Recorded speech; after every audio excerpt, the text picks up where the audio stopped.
Hi, my name is Carol. I'll be your occupational therapist for today. I see on your chart that your name is Jordan. Is it okay if I call you Jordan? Sure. Good. Okay, so as an occupational therapist, I am going to be evaluating your movement and your motions, as well as your strength to see where you're at and provide a treatment plan for you so that way you can get back to your daily activities. Does that sound okay? Sounds great. I see you were here referred over to me because of your diagnosis of your complex regional pain syndrome in your arm. Is that correct? That is correct. Okay, so could you first tell me about what your symptoms are, where your pain is, limitations, that kind of a thing? So about 3 months ago, I broke my wrist. I'm experiencing some pain in my forearm, my wrist itself, and also in my hand. And it's starting to affect how I work. So.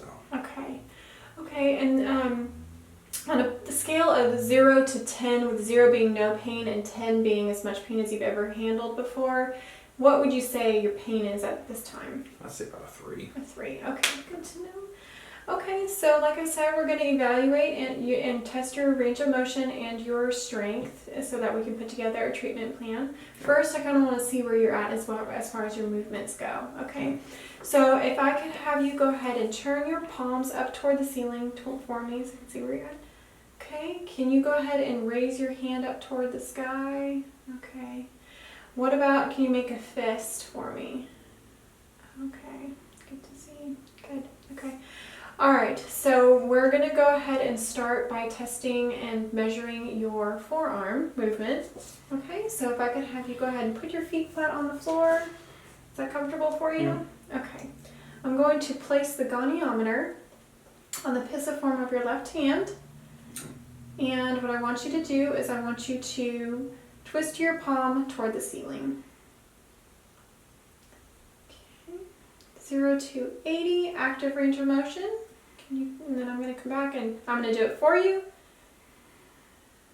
0 to 85, passive range of motion.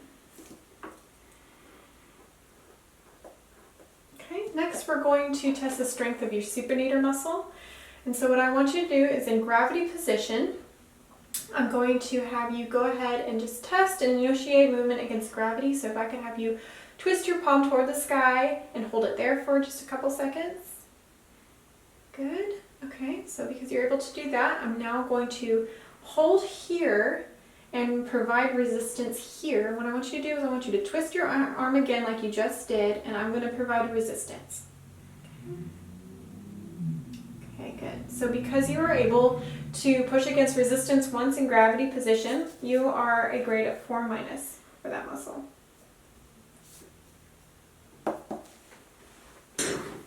Okay, now I'm going to test and measure your range of motion and strength in your left wrist for extension. So if I could go ahead and have you put your hand and arm here. And what I'm going to do is I'm going to place the goniometer axis on the ulnar stylic process of your left hand. And what I want you to do is I want you to point your fingers toward the ceiling for me. Okay, 0 to 25, active range of motion. Go ahead and relax. And now I'm going to do it for you. 0 to 30, passive range of motion. Okay, and now, because I was able to see that you could move against gravity earlier, we're going to put you in gravity position.